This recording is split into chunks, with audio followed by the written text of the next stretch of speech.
دوستو آج سے 160 سال پہلے سمندر میں ایک ایسا واقعہ پیش آیا تھا جس نے تاریخ کو بدل دیا، لیکن اس سے بھی ڈراؤنی بات یہ ہے کہ اس واقعے کا راز سینکڑوں سالوں تک سمندر کی گہرائیوں میں چھپا رہا۔ بات ہے 17 فروری 1864 کی۔ شام کا وقت تھا، آسمان پر ہلکا اندھیرا اتر چکا تھا اور سمندر پوری طرح سے خاموش تھا۔ ایک وارشپ کی ڈیک پر کھڑا ایک سپاہی جس کا نام رابرٹ فلیمنگ تھا، وہ روٹین کی طرح پہرا دے رہا تھا۔ سبھی کچھ نارمل چل رہا تھا، لیکن تبھی اس کی نظر سمندر کی سطح پر ایک عجیب سی چیز پر پڑی۔ پہلے تو اسے لگا کہ وہ سمندر پر تیرتا ہوا کوئی لکڑی کا ٹکڑا ہے، لیکن کچھ ہی سیکنڈز کے بعد اس چیز سے روشنی نکلی جیسے کہ وہ کوئی لوہے کی چیز ہو۔ رابرٹ کی آنکھوں میں شک پیدا ہوا اور وہ شک کچھ ہی پلوں میں ڈر میں بدل گیا، کیونکہ وہ چیز دھیرے دھیرے اسی جہاز کی طرف بڑھ رہی تھی۔ اس نے زیادہ دیر نہ کرتے ہوئے جہاز پہ موجود وارننگ الارم کو چالو کر دیا۔ سبھی سپاہیوں نے بنا دیر کیے اپنی بندوقیں اٹھا لیں اور اس عجیب سی چیز پر فائرنگ کرنا شروع کر دی، لیکن اب تک بہت دیر ہو چکی تھی کیونکہ وہ چیز ایک ٹورپیڈو میزائل تھی۔ پھر اچانک ایک زوردار دھماکہ ہوا اور سمندر کی سطح پھٹ گئی، پوری وارشپ ہل گئی اور صرف 5 منٹ کے اندر اندر پوری وارشپ سمندر کی گہرائیوں میں سما گئی۔ دوستو یہ کوئی معمولی حملہ نہیں تھا، بلکہ یہ تاریخ کا وہ پہلا حملہ تھا، پہلا ایسا حملہ جس میں کسی سب مرین نے دشمن جہاز کو ڈبو دیا تھا۔ لیکن دوستو اصلی کہانی تو اب شروع ہوتی ہے۔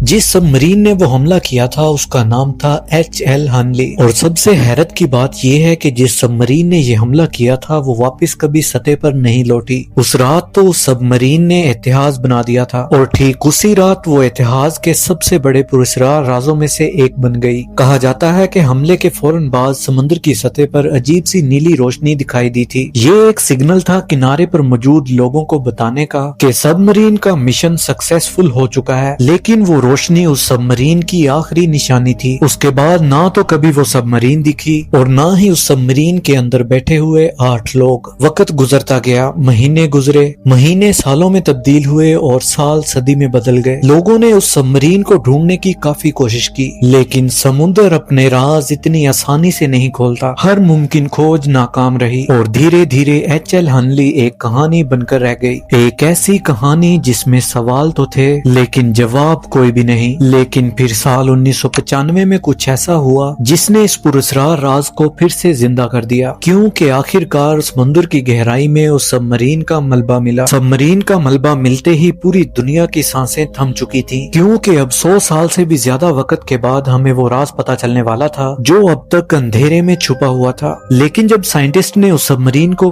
قریب سے دیکھا تو انہوں نے جو پایا وہ کسی بھی انسان کی سوچ سے کہیں زیادہ عجیب تھا، اتنا عجیب کہ اس نے اس راز کو سلجھانے کی بجائے اور بھی زیادہ الجھا دیا، کیونکہ اس رات جو بھی ہوا وہ ایک حادثہ نہیں تھا، بلکہ وہ کچھ ایسا تھا کہ جس کا جواب سائنس کے پاس بھی نہیں تھا۔ سمندر کی گہرائیوں سے جب اس سب مرین کو باہر نکالا گیا تو وہ اب صرف ایک لوہے کا ڈھانچہ نہیں تھی، بلکہ ایک ٹائم کیپسول تھی جس میں 100 سال پرانا راز دفن تھا۔ سائنٹسٹ کی ایک پوری ٹیم سانس تھامے ہوئے کھڑی تھی، ہر کسی کے دماغ میں صرف ایک ہی سوال چل رہا تھا کہ آخر اس رات سب مرین کے اندر ہوا کیا تھا۔ دھیرے دھیرے اس سب مرین کو کھولا گیا، پھر جو کچھ انہوں نے دیکھا اس نے سب کچھ بدل دیا۔ سب مرین کے اندر ان 8 لوگوں کی ہڈیوں کے ڈھانچے موجود تھے، لیکن وہ جس حالت میں موجود تھے وہ کسی بھی عام حادثے سے بہت ہی الگ تھے۔ عام طور پر جب کوئی جہاز یا سب مرین ڈوبتی ہے تو اندر موجود لوگ بچنے کے لیے آخری کوشش کرتے ہیں، وہ لوگ دروازے کی طرف بھاگنے کی کوشش کرتے ہیں اور ہیچ کو کھولنے کی کوشش کرتے ہیں، اور ایسے میں ان کی ہڈیاں ایک جگہ اکٹھی ملتی ہیں جیسے وہ اپنی جان بچانے کے لیے آخری سانس تک لڑ رہے ہوں۔ لیکن یہاں پر کچھ بھی ایسا نہیں تھا، ہر ایک کنکال اپنی اپنی جگہ پر موجود تھا، جیسے کہ وہ سبھی ابھی بھی اپنے کام پہ لگے ہوں۔ کوئی بھی دروازے کی طرف نہیں گیا تھا، کوئی بھی بھاگا نہیں تھا، سب کچھ بہت ہی خاموش تھا، جیسے موت نے انہیں اچانک پکڑ لیا ہو۔ اب سائنٹسٹ کے من میں یہی سوال چل رہا تھا کہ اگر وہ لوگ ڈوبنے سے نہیں مرے تو پھر آخر وہ لوگ مرے کیسے؟ اب سائنٹسٹ نے ایک ایک کر کے ہر ممکن صورتحال کو سمجھنا شروع کر دیا، اور سب سے پہلے ان کا شک گیا سب مرین مرین کے ڈیزائن پر، کیونکہ یہ کوئی ہائی ٹیک مشین نہیں تھی بلکہ یہ 1860 کی دہائی کی ایک بے حد معمولی سی سب مرین تھی۔ اس میں نہ ہی کوئی انجن تھا اور نہ ہی کوئی ایڈوانس ٹیکنالوجی تھی، اور اسے چلانے کے لیے ایک ساتھ 7 لوگ کرینک کو گھماتے تھے جس سے اس کا پروپیلر چلتا تھا، اور اندر کی جگہ اتنی کم تھی کہ کوئی آدمی ٹھیک سے اندر کھڑا بھی نہیں ہو پاتا تھا۔ سائنٹسٹ نے سوچا کہ کیا یہ لوگ دم گھٹنے سے مرے ہیں، کیونکہ یہ ایک بہت ہی لوجیکل تھیوری تھی، کیونکہ اس دور میں سب مرین میں آکسیجن کا کوئی خاص سسٹم نہیں ہوتا تھا۔ ہنلی میں صرف کچھ پائپ اور پیلوج تھے جو کہ ہوا کو اندر لانے کی کوشش کرتے تھے، لیکن اگر وہ سسٹم فیل ہو گیا ہو تو اندر بیٹھے لوگوں کے لیے آکسیجن دھیرے دھیرے ختم ہو سکتی تھی اور پھر ایک ایک کر کے سب بے ہوش ہو سکتے تھے اور بنا کسی شور شرابے کے موت کی آغوش میں جا سکتے تھے۔ اور یہ تھیوری سننے میں تو بہت صحیح لگتی تھی، کیونکہ اس سے یہ بھی سمجھ میں آتا تھا کہ کیوں کسی نے بھاگنے کی کوشش نہیں کی، شاید اس لیے کہ انہیں پتہ ہی نہیں چلا کہ موت ان کے اتنے پاس کھڑی ہے۔ لیکن سائنس صرف اندازوں پر نہیں چلتی، اور جب اس تھیوری کو ٹیسٹ کیا گیا تو جو ریزلٹ آیا اس نے سب کچھ بدل دیا، کیونکہ ایک انسان کا جسم بھلے ہی آکسیجن کی کمی کو دیر سے محسوس کرے لیکن کاربن ڈائی آکسائڈ کی بڑھتی ہوئی مقدار کو ہمارا جسم فوراً محسوس کر لیتا ہے۔ سانس بھاری ہونے لگتی ہے، سر درد کرنے لگتا ہے، گھبراہٹ بڑھتی ہے، اور سب سے ضروری بات کہ انسان کو فوراً سمجھ آ جاتا ہے کہ کچھ تو غلط ہو رہا ہے، اور اگر ایسا ہوتا تو وہ لوگ فوراً ہی سطح پر جانے کی کوشش کرتے، لیکن یہاں پر ایسا کچھ بھی نہیں ہوا تھا۔ اس کا مطلب صاف تھا کہ وہ لوگ دم گھٹنے کی وجہ سے تو نہیں مرے۔ اس سب مرین کے اندر جو بھی کچھ ہوا تھا وہ اتنا اچانک تھا کہ کسی کو سمجھنے تک کا موقع بھی نہیں ملا، اور یہیں سے سائنٹسٹ کا دھیان گیا اس ایک چیز پر جو کہ اس پوری کہانی کی جڑ تھی،